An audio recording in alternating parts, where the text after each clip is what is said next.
দুর্নীতির অভিযোগে তুরস্কের ইস্তাম্বুল ও আদানায় বিরোধী দলের নেতাসহ একাধিক ব্যক্তিকে গ্রেফতারের নির্দেশ দিয়েছে দেশটির কর্তৃপক্ষ।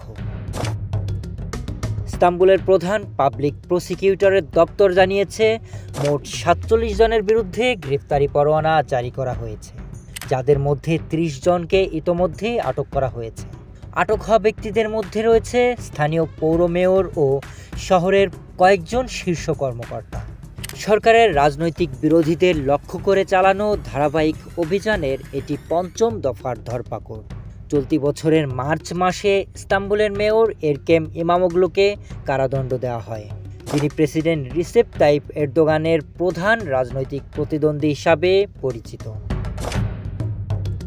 দুর্নীতি ও সন্ত্রাসবাদ সহায়তার অভিযোগে তাকে দোষী সাব্যস্ত করা হলেও তিনি সমস্ত অভিযোগ অস্বীকার করেন। পরবর্তীতে মেয়র ইমামোগ্লুর সমর্থনে রাস্তায় নামে লাখো মানুষ, সেই সাথে তারা এরদোগানের পদত্যাগ দাবি করেন।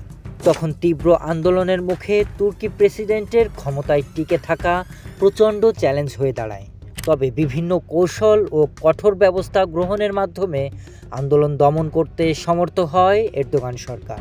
এরপর থেকে বিরোধীদের গ্রেফতারে মুখিয়া হয়ে ওঠে ক্ষমতাসীন প্রশাসন।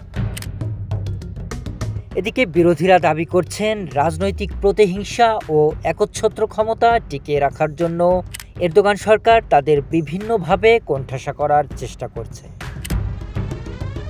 শরীফ Rahat, news desk, hello Bangla.